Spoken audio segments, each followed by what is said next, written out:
Pengertian bangsa dan negara. Pengertian bangsa menurut para ahli. Menurut Rawing, bangsa adalah sekumpulan manusia yang bersatu pada satu wilayah dan mempunyai keterkaitan dengan wilayah tersebut, dengan batas teritori tertentu dan terletak dalam geografis tertentu. Menurut Otto Bauer, bangsa adalah kelompok manusia yang mempunyai kesamaan karakteristik atau nasib. Ki Bagus Hadikusumo menekankan pengertian bangsa pada persatuan antara orang dan tempat. Menurut Hans Kohn, bangsa adalah buah hasil tenaga hidup manusia dalam sejarah. Menurut F. Razel, bangsa terbentuk karena adanya hasrat bersatu. Hasrat itu timbul karena adanya rasa kesatuan antara manusia dan tempat tinggal atau geolitik. Bangsa dalam arti sosiologis antropologis adalah persekutuan hidup yang berdiri sendiri, dan tiap-tiap anggota persekutuan hidup tersebut terikat oleh satu kesatuan ras, bahasa, agama, dan adat istiadat. Bangsa dalam arti sosiologis antropologis diikat oleh ikatan-ikatan seperti kesatuan ras, tradisi, sejarah, adat istiadat, bahasa, agama, atau kepercayaan, dan daerah. Sementara dalam arti politis, bangsa adalah suatu masyarakat dalam suatu daerah yang sama dan mereka tunduk pada kedaulatan negaranya sebagai suatu kekuasaan tertinggi keluar dan ke dalam. Bangsa dalam arti politik diikat oleh sebuah organisasi kekuasaan atau politik, yaitu negara beserta pemerintahnya. Mereka diikat oleh satu kesatuan wilayah nasional, hukum, dan perundang-undangan yang berlaku. Selanjutnya, pengertian negara menurut para ahli. John Locke menyatakan bahwa negara merupakan sebuah badan atau organisasi hasil dari perjanjian yang diputuskan masyarakat. Max Weber menyatakan bahwa negara merupakan suatu masyarakat yang mempunyai sebuah monopoli dalam penggunaan kekerasan fisik yang telah berlaku dalam wilayah tertentu. Roger F. Soloway menyatakan bahwa negara merupakan sebuah sarana atau dapat disebut sebuah wewenang yang mengendalikan dan mengatur masalah-masalah yang bersifat umum dalam kehidupan masyarakat. Profesor Mr. Sunarko menyatakan bahwa negara merupakan sebuah organisasi masyarakat yang mempunyai wilayah tertentu di mana kekuasaan negara tersebut berlaku sepenuhnya sebagai sebuah kedaulatan. Profesor Mirian Budiarjo memberikan definisi bahwa negara adalah sebuah organisasi dalam sebuah wilayah terbentuk yang dapat memaksakan kekuasaan secara sah kepada seluruh golongan kekuasaan yang lain yang dapat menerapkan tujuan dalam kehidupan masyarakat bersama. Dapat disimpulkan bahwa negara adalah sekelompok manusia yang tinggal dalam sebuah wilayah tertentu serta diorganisasikan oleh pemerintah negara yang berlaku yang umumnya mempunyai kedaulatan. B. Unsur-unsur negara. Unsur-unsur negara terdiri dari rakyat, wilayah, dan pemerintah yang berdaulat. A. Rakyat. Rakyat suatu negara dapat dibedakan menjadi penduduk dan bukan penduduk. Penduduk adalah orang-orang yang bertempat tinggal menetap atau berdomisili di suatu negara. Sedangkan bukan penduduk adalah orang-orang yang bertempat tinggal di suatu negara hanya untuk sementara waktu dan tidak bermaksud untuk menetap. Penduduk yang merupakan anggota yang sah dan resmi dari suatu negara dapat diatur sepenuhnya oleh pemerintah negara yang bersangkutan dinamakan sebagai warga negara. B. Wilayah. Unsur kedua adalah sebuah wilayah atau daerah yang menjadi tempat berkuasanya negara tersebut.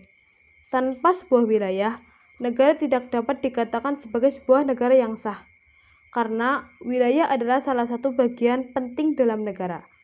Secara umum, wilayah diartikan sebagai sebuah daerah yang dikuasai atau telah menjadi teritorial dalam suatu kedaulatan. Dalam sebuah negara, wilayah dibagi menjadi 3 macam, yaitu daratan, laut, dan udara. Dan setiap daerah tersebut memiliki batas yang menjadi daerah kekuasaan negara masing-masing. C. Pemerintah yang berdaulat. Kadang kedaulatan artinya adalah kekuasaan tertinggi. Dengan demikian, pemerintah yang berdaulat artinya pemerintah yang mempunyai kekuasaan tertinggi. kekuasaan yang tidak berada di bawah kekuasaan lainnya. Kedaulatan negara dapat diartikan sebagai kedaulatan ke dalam dan kedaulatan keluar.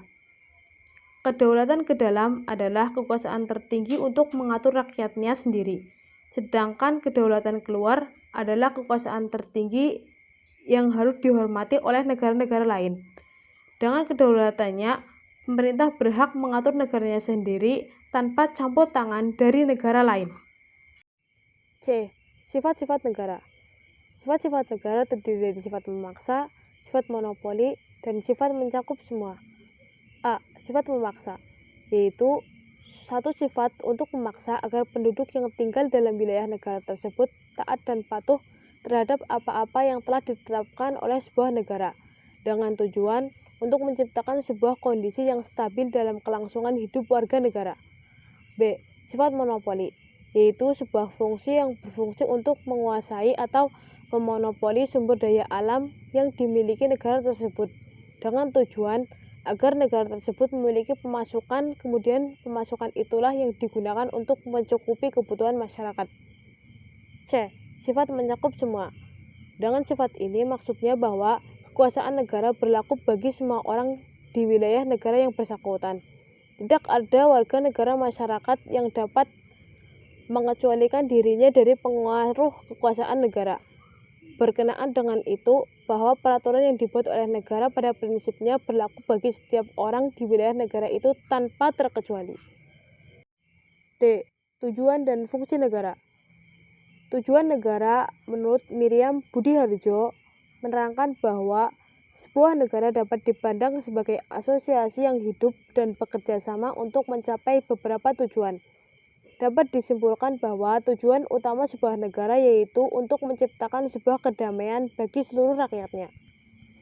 Tujuan negara Indonesia sesuai dengan alinea 4 pembukaan Undang-Undang Dasar 1945 adalah melindungi segenap bangsa Indonesia dan seluruh tumpah darah Indonesia, memajukan kesejahteraan umum, mencerdaskan kehidupan bangsa, dan ikut melaksanakan ketertiban dunia yang berdasarkan kemerdekaan, perdamaian abadi, dan keadilan sosial.